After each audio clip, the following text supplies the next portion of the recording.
Hello, my name is Zoe McSwain Jackson, My name is Erica Schomer. And I'm Adam Mitchell. and today we are going to be discussing study abroad programs in higher education.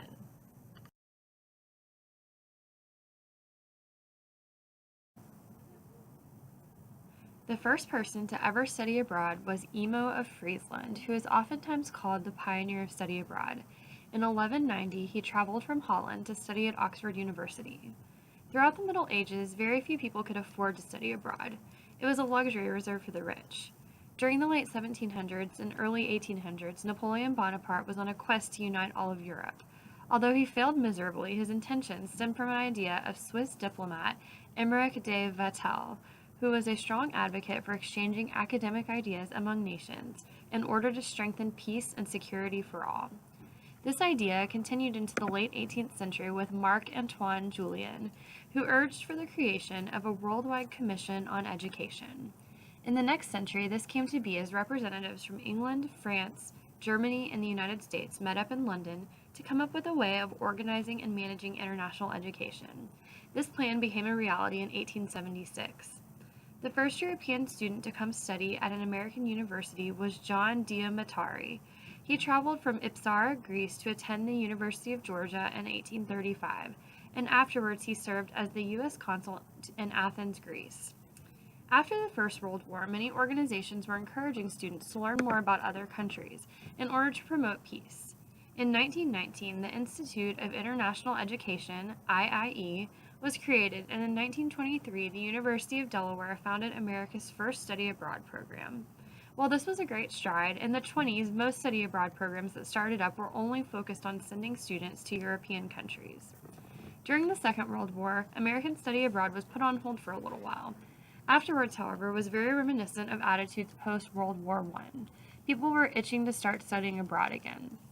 In 1946, the U.S. government established the Fulbright program, which sponsors international educational exchange and has funded the travel of 200,000 students since its inception.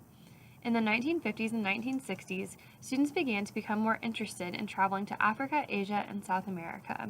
While this was also a great stride, some critics of study abroad programs took issue with the usefulness of the programs and what they sought to prepare students to do.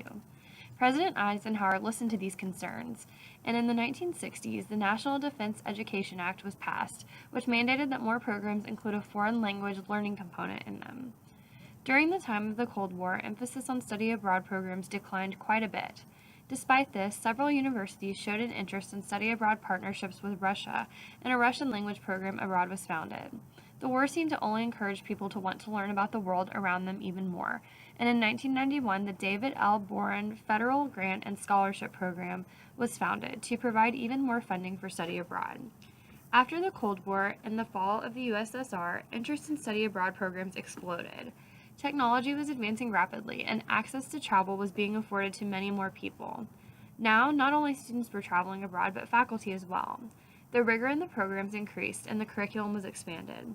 In 2000, the Department of the State established the Benjamin A. Gilman International Scholarship Program to award travel funding to federal Pell Grant recipients.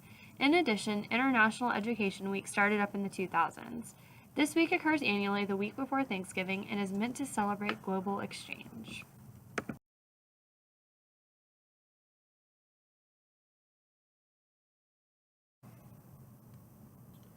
The overarching theme and purpose that many study abroad programs focus on achieving is student individual development. Development of the student is focused in three areas: personal, academic, and professional. The personal development of students in study abroad is achieved by the actual act of traveling to a different country, pre-research that is conducted before traveling, and the time spent in the country. Study abroad personal development is not specifically taught, but it is experienced through the interactions students have while abroad.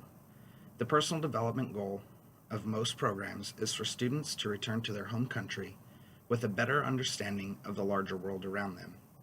With a more comprehensive worldview, many students are better able to empathize, understand, and communicate with people of different cultural or social backgrounds.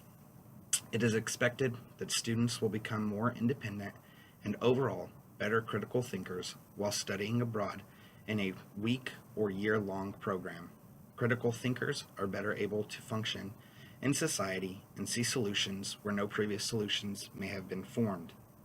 In both interviews, when the professional was asked what was the most rewarding part of their job, they replied with seeing the growth a student has experienced while abroad and getting to see a child come back an adult.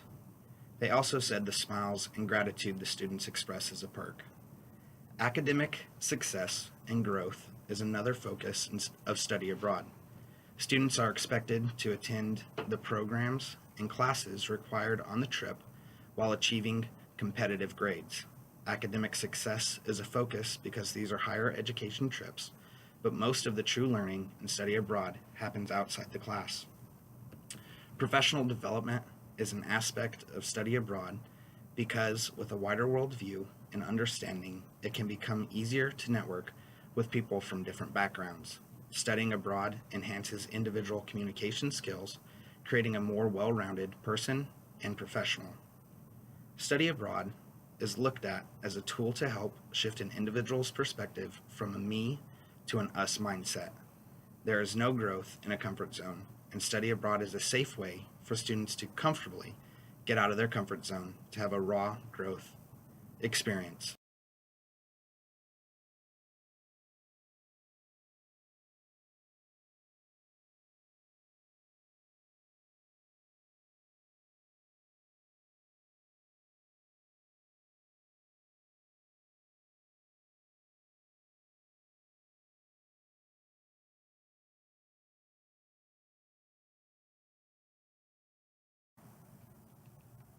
There are a variety of programs within the Study Abroad office. First being faculty-led programs.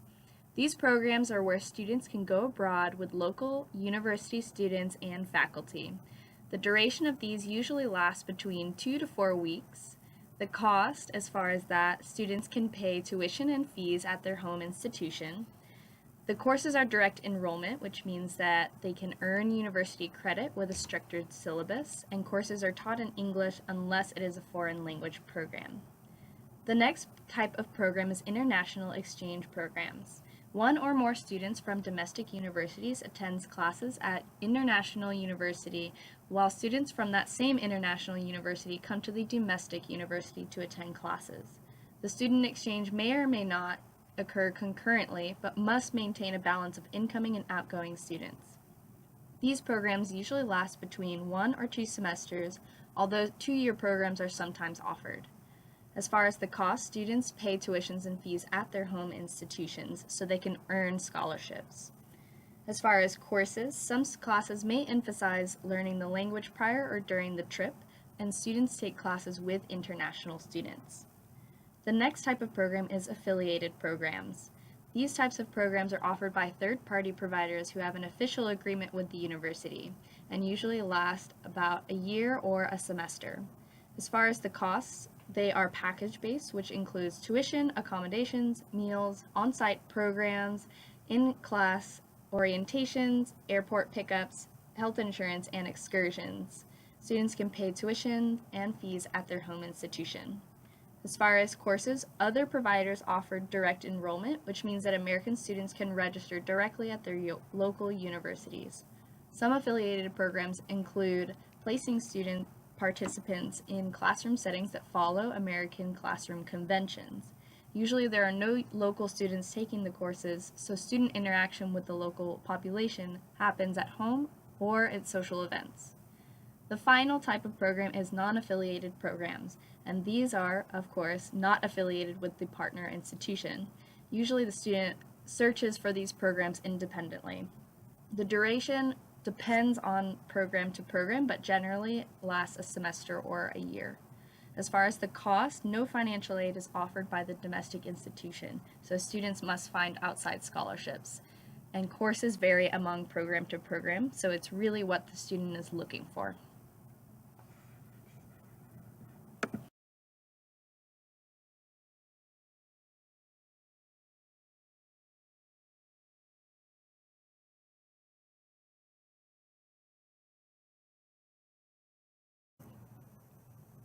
The Council for the Advancement of Standards in Higher Education, which we will call CAS from here on out, has a certain set of guidelines that international student programs and services must follow. The mission of international student programs and services is to provide support and assistance necessary for international students to achieve their educational goals and to ensure institutional compliance with governmental immigration regulations. The international student programs and services must provide the documents for students to enter the country and maintain their legal status. There are 6 domains from which international student programs and services must identify student outcomes. The first is knowledge acquisition, integration, construction, and application. Students must gain knowledge from their experiences and be able to connect ideas to each other. The second is cognitive complexity. This is where students are going to develop their critical thinking and creativity skills. The third is intrapersonal development. Students need to be able to understand and evaluate themselves and their values. The fourth is interpersonal competence. Students also need to be able to form meaningful relationships with others and collaborate effectively. Next, there is humanitarianism and civic engagement. Students should understand and appreciate different cultures and backgrounds and feel that they can contribute positively to their communities. Last is practical competence, learning how to behave professionally, balance priorities, and live a purposeful and satisfying life. CAS requires international student programs and services to maintain certain organizational and leadership standards. Leaders in these programs should be thinking about strategic planning in order to have better outcomes for the future. These leaders should be able to effectively supervise staff and manage the conditions that control their office environments. They should be concerned with advancing the organization through programming, collaboration with internal and external stakeholders, and effective communication. Finally, leaders of international student programs and services must maintain integrity through everything they do. There are several other areas for which CAS has standards for international student programs and services. The first is human resources. HR needs to make sure that they are hiring effective staff members while being cognizant of diversity, qualifications, and providing professional development opportunities. Like all functional areas, CAS requires that international student programs and services be upheld to professional ethical standards. Professionals in international student programs and services must follow federal laws as well as the laws of their institution. They must also be concerned with diversity, equity, and access in the programs they are responsible for. International student programs and services must have guidelines when it comes to institutional and external relations. They must have funding in order to accomplish their missions and goals, as well as adequate technology and facilities and equipment. Finally, everything that international student programs and services does must be assessed and evaluated so that they can continuously improve.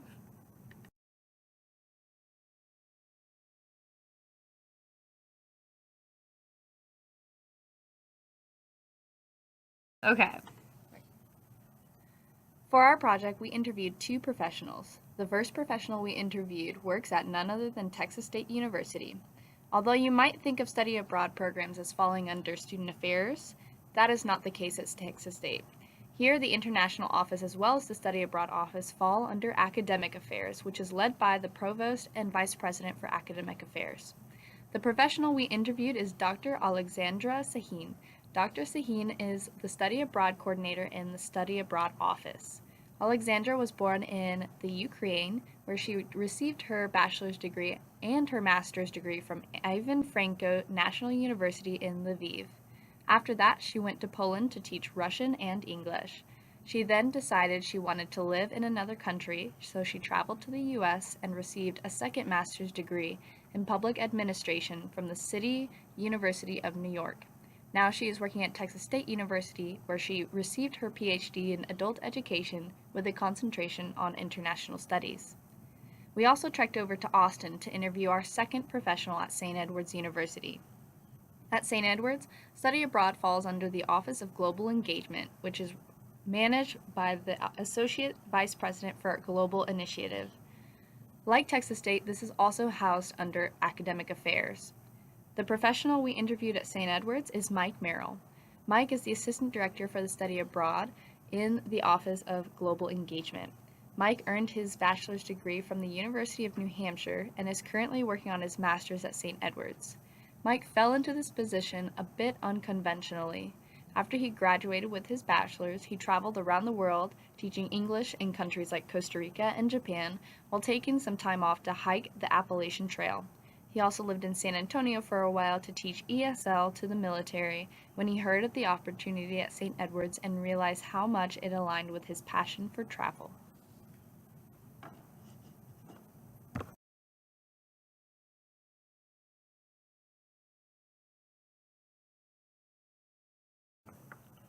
While talking to Dr. Sahin and Mike, we noticed some themes emerge.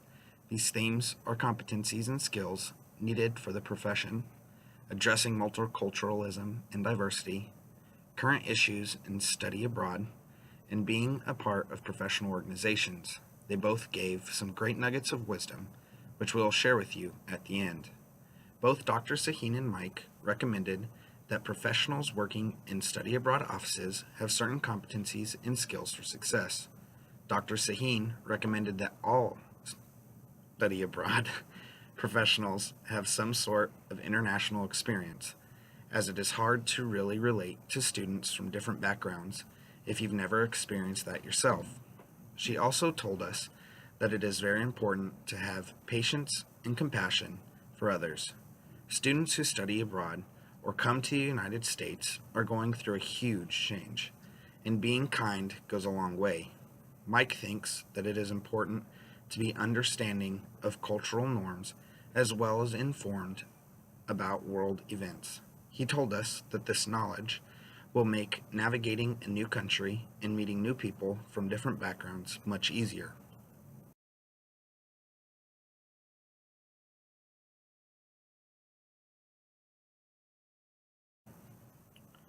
Multiculturalism and diversity are huge initiatives for most offices in student affairs, but they are particularly important in study abroad offices considering the international component. Dr. Sahin told us that at Texas State, the study abroad office has done a great job in making sure that there are programs offered for every single major in a wide variety of countries. She also said that Texas State is able to offer scholarships and financial access so that more students are able to take on the very expensive prospect of studying abroad. It seems that Texas State is doing well at providing access to more students for these types of programs. St. Edward's puts a huge focus on opportunities for international students that come to study. They offer plenty of programming for their exchange students. Their weekly internationality is an opportunity for international students to get together, have tea, and spend some time relaxing and enjoying each other's company. They also hold a weekly conversational club where international students can come practice their English and domestic students can practice learning a foreign language. When asked about current issues and trends in the field of study abroad, Dr. Sahin and Mike told us similar things. The biggest issue in study abroad is safety. Because of the rise of terrorist attacks and threats across the world, parents are much more hesitant to allow their children to study abroad. Some locations are decreasing in popularity. France, which is typically a very popular study abroad location, is not receiving as many students recently due to the attacks that have happened there in the past couple of years. On the other hand, island locations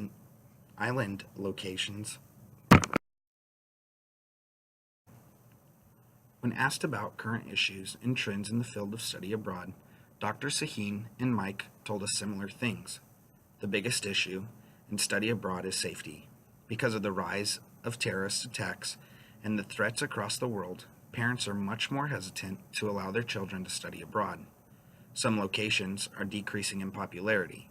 France, which is typically a very popular study abroad location, is not receiving as many students recently due to the attacks that have happened there in the past couple of years.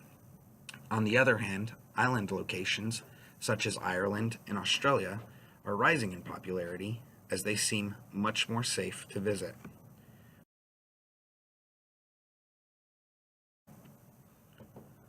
We asked Dr. Sahin and Mike about professional organizations they are involved in.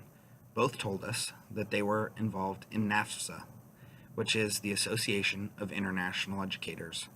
Their mission states, NAFSA is the largest association of professionals committed exclusively to advancing international higher education. The association provides leadership to its diverse constituents through establishing principles of good practice and providing professional development opportunities.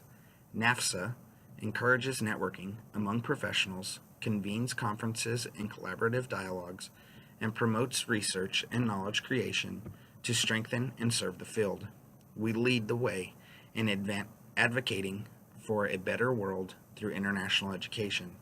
NAFSA provides many conferences and professional development opportunities, which Mike and Dr. Saheen have both taken advantage of. Dr. Saheen also mentioned that she is a member of Texas International Monthly, which is a group of professionals working in study abroad in Central Texas who meet up once a month to discuss current trends and engage in fellowship. Finally, both Dr. Saheen and Mike had some great advice for us.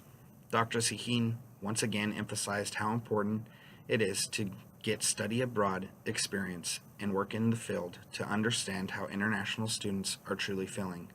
Again, it is clear that compassion and empathy are driving forces of Dr. Saheen's passion for working with international students. Mike's passion for travel and learning came out in his advice, which centers around doing what you want because life is short, as well as always choosing to be positive in every interaction that you have.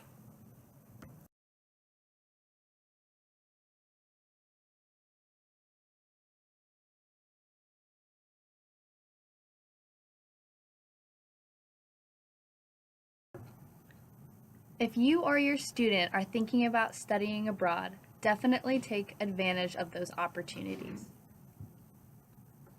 Thanks for tuning in. We hope you have a great night.